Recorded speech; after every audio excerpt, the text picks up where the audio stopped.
Soal yang pertama, jelaskan apa yang dimaksud dengan teori behaviorisme, teori operant conditioning, teori Gestalt, dan teori medan magnetik, serta berikan contohnya. Nah, yang pertama itu teori behaviorisme. Teori behaviorisme adalah sebuah teori tentang perubahan tingkah laku sebagai hasil dari pengalaman. Teori behaviorisme menekankan bahwa hasil belajar terbentuk dari adanya stimulus dan respon. Teori ini juga menjelaskan bahwa belajar adalah perubahan perilaku yang dapat diamati, diukur, dan dinilai secara konkret. Contoh teori behaviorisme ini adalah seorang peserta didik yang belum dapat melakukan cara pembuatan larutan NaOH sebagaimana yang sudah diajarkan oleh gurunya, meskipun siswa tersebut sudah berusaha keras dalam melakukan larutan NaOH tersebut, akan tetapi walaupun sudah diajarkan dengan baik, siswa tersebut masih belum memahaminya. Karena itu ia belum bisa menunjukkan sesuatu perubahan yang dimana perubahan tersebut sebagai hasil dari pembelajaran. Yang kedua adalah teori operant conditioning. Teori ini adalah sebuah metode pembelajaran menggunakan reward atau hadiah dan punishment atau hukuman sebagai konsekuensi dari perilakunya. Teori ini dikembangkan oleh Skinner. Dengan metode ini orang yang mempelajarinya akan mengerti hubungan antara perilaku dan konsekuensi. Contoh dari metode operant conditioning ini adalah Santi adalah seorang anak yang periang dan sangat suka sekali bermain. Suatu hari ibunya berkata dan membuat janji kepada Santi, yaitu jika nilai Santi ada 5 yang mendapat nilai bagus, maka Santi akan mendapatkan nilai ponsel baru. Sontak Santi mulai belajar dengan giat. Ketika pengumuman hasil studinya keluar, Santi tersenyum bahagia karena semua mata pelajarannya mendapat nilai yang bagus. Jadi dia mendapatkan hadiah. Selanjutnya itu ada teori Gestalt. Teori Gestalt adalah sebuah teori yang menjelaskan proses persepsi melalui pengorganisasian suatu komponen-komponen yang memiliki hubungan, pola, dan juga kemiripan yang bersatu menjadi satu kesatuan. Teori ini dibangun oleh 3 orang, yaitu Kafka, Max, dan Kohler. Selanjutnya itu teori medan kognitif. Teori medan kognitif ini dikembangkan oleh Kurt Lewin. Sama juga seperti teori Gestalt, teori medan kognitif ini menganggap bahwa belajar adalah suatu proses pemecahan masalah. Soal yang kedua, terdapat 3 prinsip dari teori behaviorisme. Jelaskan menurut analisa Anda. 3 prinsip dalam teori behaviorisme yaitu yang pertama, menekankan respon terkondisi sebagai elemen atau pembangun perilaku. Kondisi adalah lingkungan eksternal yang hadir di kehidupan. Di prinsip ini lingkungan eksternal yang menjadi pembangun dari perilaku itu sendiri. Nah, dari itulah perilaku muncul karena keadaan lingkungan sekitarnya. Prinsip yang kedua adalah perilaku dipelajari sebagai konsekuensi dari pengaruh lingkungan. Maka sesungguhnya perilaku terbentuk karena dipelajari. Maksudnya adalah lingkungan sekitar. Maksudnya adalah perilaku terbentuk karena adanya lingkungan sekitar yang memberi contoh kepada manusia dan manusia itu sendiri yang kemudian mempelajarinya. Prinsip yang ketiga memusatkan pada perilaku hewan. Maksud dari prinsip ini adalah pada dasarnya manusia dan hewan itu sama. Kenapa demikian? Alasan yang pertama, dalam biologi keduanya antara manusia dan hewan memiliki sel, jaringan, organ, dan sistem organ. Dalam psikologi, manusia dan hewan memiliki jiwa dan karakter. Alasan yang kedua, manusia dan hewan dapat merubah perilakunya menggunakan pelatihan karena manusia dan hewan itu memiliki otak untuk berpikir. Jadi prinsip ini mempelajari perilaku hewan agar dapat digunakan untuk menjelaskan atau meneliti perilaku dari manusia itu sendiri. Soal yang ketiga, apa saja kebutuhan yang mempengaruhi suasana lingkungan belajar? Ada 9. Jelaskan menurut analisa Anda. Yang pertama itu ruang belajar. Ruang belajar adalah area penting bagi siswa. Ruang belajar yang nyaman, bersih, dan menarik akan membuat siswa merasa betah dan tidak malas dalam proses pembelajaran. Selain itu, ruang belajar juga bisa kita tampilkan dengan nuansa hidup dan menyenangkan, agar siswa merasa lebih bersemangat saat proses pembelajaran. Yang kedua, penerangan atau pencahayaan. Pencahayaan di ruang kelas usahakan cukup, karena peserta didik mudah lelah dan bosan jika kesulitan dalam membaca atau menulis, karena kurangnya pencahayaan di dalam kelas. Pencahayaan yang cukup itu juga akan memudahkan siswa untuk melihat tulisan guru di papan tulis. Yang ketiga itu ada ventilasi dan suhu udara. Pintu, jendela, dan ventilasi ruangan kelas menjadi tempat pertukaran udara antara udara segar dengan udara yang penuh dengan karbon dioksida. Ventilasi berguna untuk pengaturan udara masuk dan keluar, sehingga kelas tidak terasa pengap. Temperatur ruangan, temperaturan juga harus disesuaikan dengan kondisi sekitar, agar tidak mengganggu konsentrasi peserta didik saat proses pembelajaran sedang berlangsung. Selanjutnya itu ada kebisingan. Kebisingan sangat mempengaruhi kondisi dari suasana lingkungan belajar. Karena jika kebisingan itu terlalu keras, fokus dari siswa tersebut akan terganggu. Guru harus bisa mengatur dengan sedemikian rupa agar bisa mengatur fokus dari pihak tersebut atau agar fokus dari mereka itu tetap terjaga, tidak terganggu oleh kebisingan yang ada di luar. Selanjutnya itu ada perabotan belajar. Perabotan belajar itu digunakan untuk mendukung atau menunjang pada proses pembelajaran supaya dapat berjalan dengan baik. Contoh dari perabotan belajar ini seperti kursi, meja, lemari, papan tulis, dan rak buku.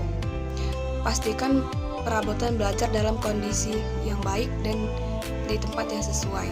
Karena jika tidak sesuai, tidak berada di tempatnya, maka itu juga akan mempengaruhi suasana lingkungan belajar. Yang keenam itu ada perlengkapan belajar.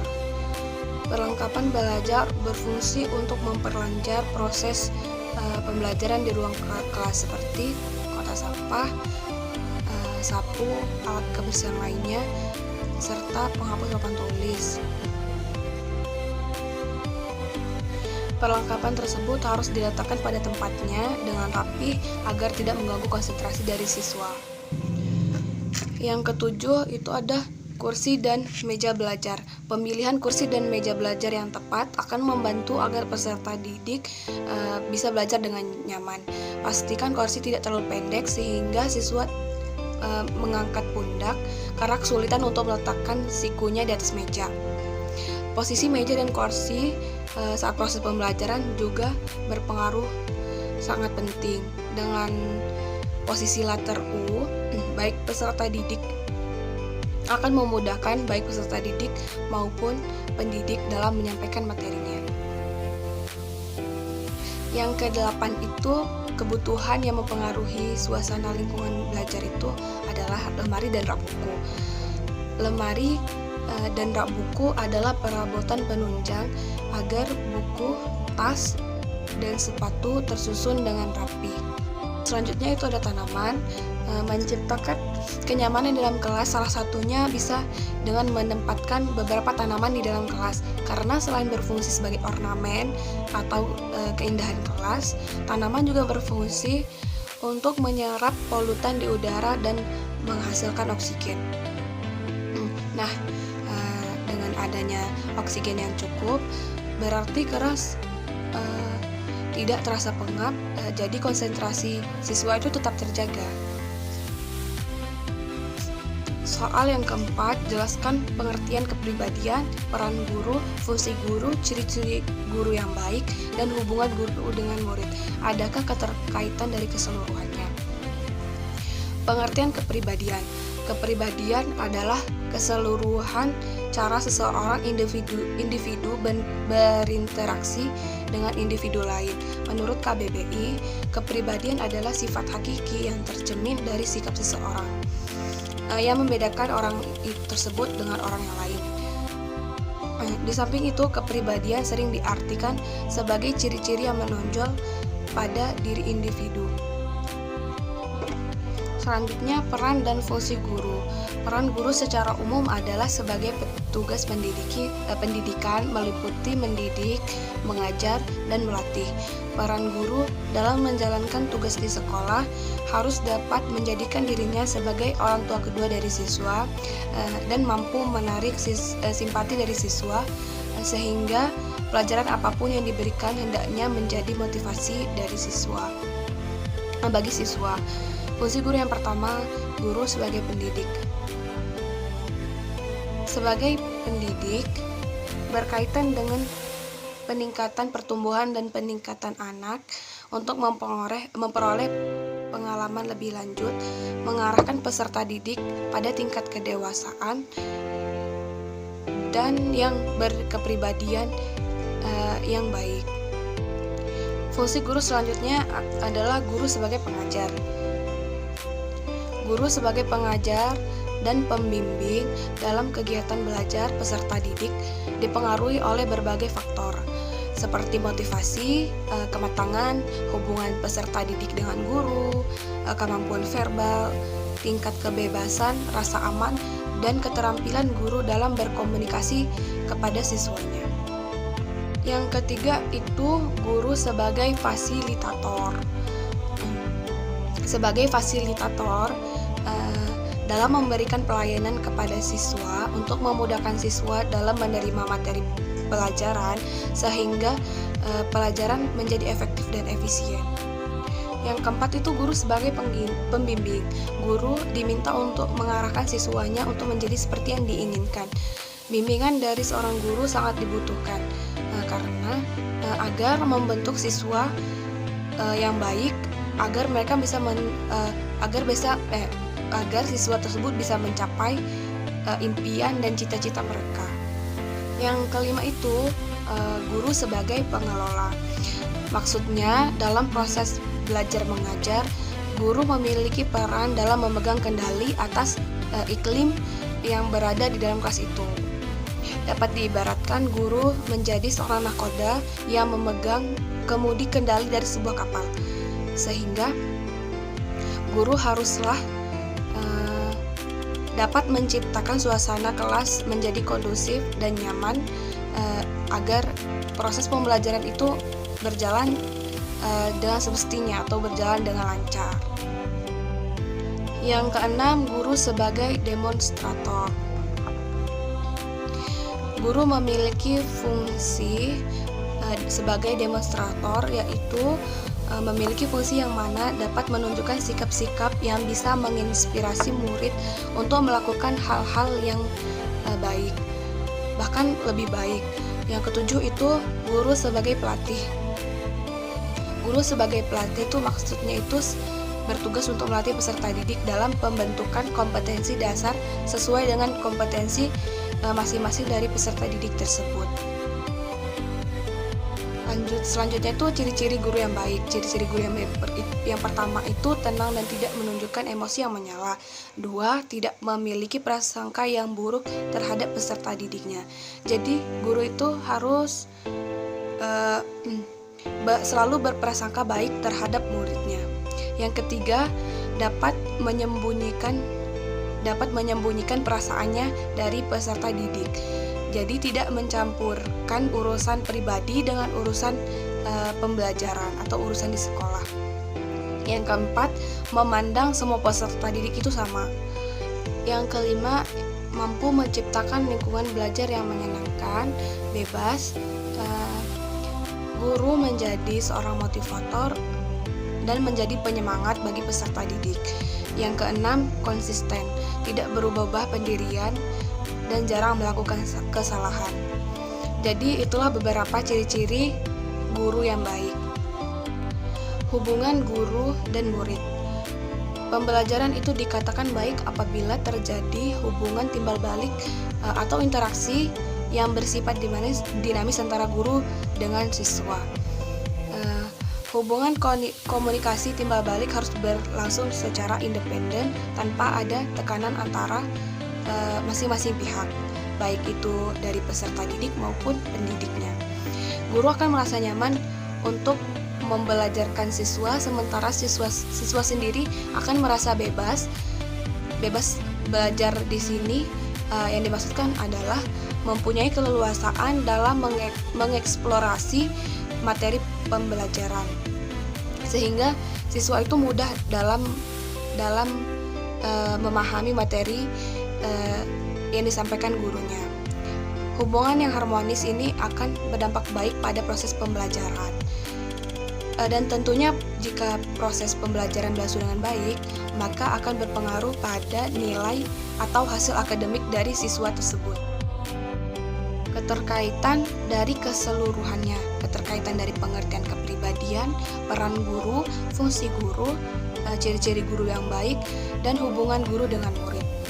Menurut saya, keterkaitan antara keseluruhan itu adalah seorang guru bisa melakukan peran dan fungsinya sebagai seorang guru apabila guru tersebut memahami kepribadian dari peserta didiknya. Nah, jika guru tersebut memahami kepribadian peserta didiknya, maka guru tersebut termasuk dalam ciri-ciri guru yang baik, karena ia memahami kepribadian dari peserta didiknya. Selanjutnya itu jika pemahaman itu terjadi, maka terjadilah interaksi yang harmonis yang terjalin antara guru dengan peserta didik. Secara otomatis interaksi tersebut akan berdampak pada proses pembelajaran dan menghasilkan nilai akademik yang baik pula. Soal yang kelima, jelaskan apa pengaruh Anda mempelajari psikologi pendidikan dan manfaatnya untuk Anda jika kelak Anda menjadi seorang pendidik di masa yang akan datang. Pengaruhnya bagi saya mempelajari psikologi pendidikan adalah yang pertama itu saya bisa mengetahui bahwa guru itu harus bisa memahami perbedaan kepribadian dari setiap siswa, karena setiap individu itu dilahirkan dengan potensi yang berbeda-beda. Tidak ada siswa yang sama di antara siswa yang satu dengan siswa yang lainnya. Yang kedua, saya bisa memahami bagaimana seharusnya pelaksanaan proses belajar mengajar agar di dalam kelas itu berjalan secara efektif dan efisien. Manfaat mempelajari psikologi pendidikan bagi saya jika kelak saya menjadi seorang pendidik adalah yang pertama tuh, saya bisa menentukan strategi atau metode pembelajaran yang tepat dan sesuai agar proses pembelajaran tidak monoton. Artinya itu monoton itu agar metode atau strateginya itu tidak yang seperti itu saja. Dan proses pembelajaran yang efektif dan efisien. Yang kedua, mampu memberikan bimbingan dan pengarahan kepada siswa atau mampu memberikan bimbingan konseling. Selain berperan sebagai pengajar di dalam kelas, guru juga diharapkan bisa membimbing anak didiknya atau peserta didik, terutama ketika peserta didik mendapatkan permasalahan akademik. Yang ketiga, mampu menerapkan tujuan pembelajaran. Tujuan pembelajaran itu mengacu pada perubahan perilaku yang dialami siswa setelah dilaksanakannya proses pembelajaran.